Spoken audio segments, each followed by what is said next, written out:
Good morning, सुप्रभात, केम छो। उम्मीद है आप सब लोग बेहतर होंगे, अपना ध्यान रख रहे होंगे।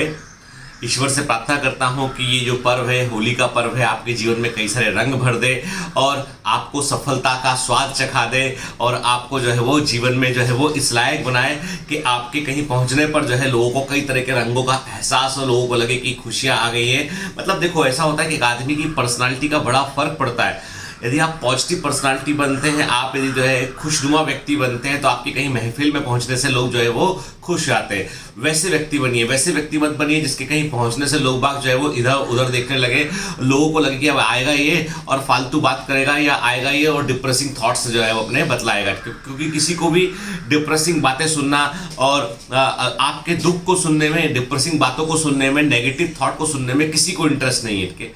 हर व्यक्ति जो है वो पॉजिटिव चीजें सुनना चाहता है, ये ह्यूमन साइकोलॉजी है। तो ऐसा व्यक्ति बनिए जिसमें कूट कूट कर जो है वो पॉजिटिविटी भरी हो। ठीक है, होली की आप सबको शुभकामनाएं। और इस बार देखिए थोड़ा सा क्या, कोरोना का क्राइसिस, लास्ट ईयर भी यही हालत थी, इस बार भी वही हालत है। तो कोरोना ने हमारे कई त्यौहार बिगाड़ दिए हैं, कई सारे फेस्टिवल जो है। लेकिन वही है ना कि हमको जो है समझदारी से काम लेना पड़ेगा, क्योंकि इस बार जो वेरिएंट है, जो कोरोना का जो वेरिएंट है, बहुत तेजी से बढ़ रहा है। मतलब आप सोचिए कि इसके जो फैलने का जो रेट है, ये यूके वेरिएंट लगता है मुझे, और इसका जो फैलने का रेट है वो पिछले वाले कोरोना से बहुत ज़्यादा है। इनफैक्ट ये कहा जा रहा है कि अस्पताल जो खाली हो चुके थे, ऑलमोस्ट कोविड सेंटर जो बंद कर दिए गए थे, वो दोबारा से उनको ओपन किया जा रहा है, बल्कि नई फैसिलिटीज़ को और तैयार किया जा रहा है। और ये दूसरी लहर ऑफिशियली हो चुकी है, तो हम सबको इसका ध्यान रखने की आवश्यकता है। नहीं तो क्या होगा, चलता रहेगा ये दूसरी लहर, तीसरी लहर, तो हमको उसको ब्रेक करना पड़ेगा केवल सावधानी से जो है वो व्यवहार करके, कि हमसे हमारे अंदर ना आए वायरस, मल्टीप्लाई। देखो, जब किसी के अंदर वायरस आता है तो अपने आप को मल्टीप्लाई करता है और फिर वो बाहर निकलता है। तो ये वायरस के, हम सब लोग वायरस के लिए ब्रीडिंग फील्ड के समान है, तो हमको वहां पर वायरस को अपने अंदर जो है मल्टीप्लाई होने से रोकना पड़ेगा। ठीक है, अब ये तो बात की हमने कोरोना से जुड़ी हुई बात की, के होली से जुड़ी हुई बात की हमने। आज हम जो कहानी सुनेंगे, वो कहानी सुनेगा, उसका जो कंक्लूजन है वो बड़ा इंपॉर्टेंट है, लाइफ में बड़ा काम आएगा। एक किसान होता है, फार्मर। ठीक है, वो फार्मर जो है वो हमेशा जो है वो राज्य के अंदर, स्टेट के अंदर there is a farmer competition. एक किसानों का आपस में जो है कंपटीशन होता है, जिसमें कि जो है वो अपनी अपनी फसल दिखाते हैं लाकर वो, और वो किसान पिछले 5 साल से लगातार जो है वो फर्स्ट प्राइज जीत रहा होता है। उसे गोल्ड मेडल मिला होता है, उसे जो है सम्मान पत्र मिला होता है, और वो होता है सम्मान पत्र समझते, एक सर्टिफिकेट होता है, सर्टिफिकेट ऑफ ऑनर के, वैसा उसको मिला होता है, क्योंकि वो सबसे अच्छी क्वालिटी के कॉर्न पैदा करता है। कॉर्न समझते, मक्का की बात करो तो उसके खेत में सबसे बड़े बीज वाला, सबसे अच्छा मक्का, चमकदार गोल्डन बड़े बीजों वाला मक्का होता है, और उस मक्का की डिमांड भी काफी ज्यादा है। और उसको हमेशा जब भी वो अपनी फसल लेके आता है, उसकी फसल को देख के सब कहते हैं ये कॉर्न बेस्ट कॉर्न है। ठीक है, 5 साल से लगातार वो प्राइज जीत रहा होता है, फर्स्ट प्राइज। मतलब लोगों को लग गया होता है कि भाई ये किसान आया है, मतलब इसका मक्का बेस्ट रहेगा ही रहेगा। ऐसा कि एक रिपोर्टर होता है, उस रिपोर्टर को ये जानने का बड़ा उत्साह, बड़ी उत्सुकता होती है उसको कि भाई मैं जाके इनसे एक बार मिलूं तो सही कि ये कैसे मक्का पैदा करते हैं। तो मैं एक काम करता हूँ, उनके खेत में जाता हूँ और खेत में जाकर जो है कवरेज करता हूँ कि ये कैसे ये इतनी अच्छी क्वालिटी का एक समान बीजों वाला इतना गोल्डन ऐसा मक्का पैदा करते हैं, कॉर्न पैदा करते हैं। तो मैं जाके कवरेज करता हूँ इसका। तो किसान के खेत से बात करके उसके खेत में पहुँचता है वो। जब किसान मक्का लगाने की प्रोसेस में होता है तो वो सोचता है मैं पूरा कवर करूंगा इस पूरे प्रोसेस को, कैसे शुरुआत कैसे होती है।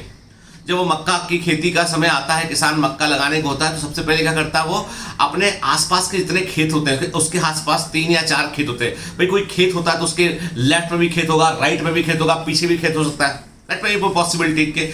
तो उसके आसपास जो 3-4 खेत होते हैं, उनके मालिक वहां पर रहते हैं, उनके साथ वो किसान चाय पी रहा होता है, और उन सभी को, अपने स्टाफ को बोलता है भैया इनको सब बढ़िया वाला कॉर्न का जो है उनको ये कॉर्न बोने जा रहे हैं, इनको सबको जो है कॉर्न अच्छी क्वालिटी का प्रोवाइड कर दो अपनी तरफ से। बोलता है भाई आप सबको मेरी तरफ से जो है वो गिफ्ट है ये, क्योंकि मैं इस साल फिर प्राइज जीता हूँ, और ये गिफ्ट के तौर पे आप चूंकि मेरे पड़ोसी हैं, मैं चाहता हूँ कि आपका भी मक्का अच्छा हो, तो आप मेरा अच्छा वाला सीड ले लीजिए। वो पड़ोसी जो किसान होते हैं वो उसके यहाँ से मक्का लेके जाते हैं वो, ठीक है, अपने खेतों में बोरे होते हैं। रिपोर्टर सब देख रहा होता है। जब वो चले जाते हैं तो रिपोर्टर उनसे पूछता है कि आपको लगता नहीं है कि ये लोग आपसे कंपटीशन करेंगे बाद में? ये जो आपने अच्छा वाला मक्का जो है इन आपने पड़ोसी किसानों को दे दिया है, ये तो आपसे कंपटीशन करेंगे। हो सकता है आपको अगली बार प्राइस आपको ना मिले, इनको प्राइस मिल जाए। किसान बोलता है मैं तो पिछले 5 साल से दे रहा हूं उनको मक्का। तो रिपोर्टर बोलता है फिर तुम ऐसा क्यों कर रहे हो? तो किसान बोलता है कि शायद आपको खेती के बारे में ज़्यादा कुछ पता नहीं है। मैं क्लियर कर दूं आपको कि जो मक्का की खेती होती है, तो मक्का में जो पॉलन ग्रेन्स होते हैं, परागकण होते हैं, वे हवा में उड़ के आते हैं। एनिमोफिली होती है। हवा में उड़कर परागकण जो है वो मेल से फीमेल पार्ट पर पहुंचते हैं। और इसीलिए मेरे आसपास जो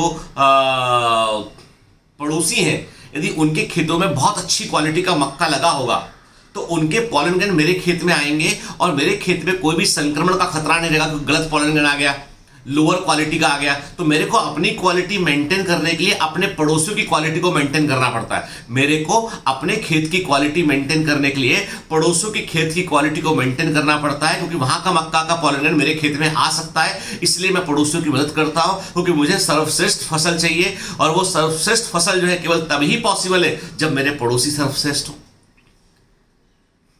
और वो पिछले 5 सालों से मेरे साथ कॉम्पिटिशन में इसलिए नहीं आए कि उनको मालूम है कि ये बीज तो मैं देता हूं उनको, दे नो दैट थिंग, इसलिए वो नहीं आए। उनमें ग्रेटिट्यूड का भाव है। वे अपना फसल बेच रहे हैं, लाभ कमा रहे हैं। वो मैं लाभ भी कमा रहा हूं, नाम भी कमा रहा हूं, लेकिन मैं उनकी मदद करना कभी बंद नहीं करता हूं। उनको मैं हमेशा पूरे से मदद करता हूं ताकि उनकी फसल भी मेरी फसल के समान बेहतर क्वालिटी की हो। और ये मैं मेरे लिए करता हूं। आई बात समझ में? अब रिपोर्टर को की आंखें खुलती है, उसे समझ में बात आती है कि हाँ, वाकई में ऐसा है कि जब हम चाहते हैं कि हम बेहतर हों, जब हम चाहते हैं कि हम जो है श्रेष्ठ हों, तो हमको सिर्फ अपने पर फोकस नहीं करना है, हमको अपने पड़ोस को भी फोकस करना है कि आपके अड़ोस पड़ोस के जो लोग हैं, जो आपके संपर्क के जो लोग हैं, उनका भी उन्नयन हो, वो भी एलिवेट करें, वो भी जो है वो तरक्की करें। यदि हम दूसरों की तरक्की में से जलेंगे, उनकी हेल्प नहीं करेंगे, हमें पूरे समय कॉम्पिटिशन की भावना रहेगी, तो हम कभी ग्रो नहीं कर पाएंगे, नाम भी नहीं कमा पाएंगे, दाम भी नहीं कमा पाएंगे। तो आज की कहानी का सीख यही है, जैसा खुद को देखना चाहते हो, जैसा खुद के लिए चाहते हो, वैसा ही दूसरों के लिए चाहो, वैसे ही उनके लिए कामना करो, तो आपको नाम भी मिलेगा, दाम भी मिलेगा। तो होली की शुभकामनाओं के साथ ऑल द बेस्ट।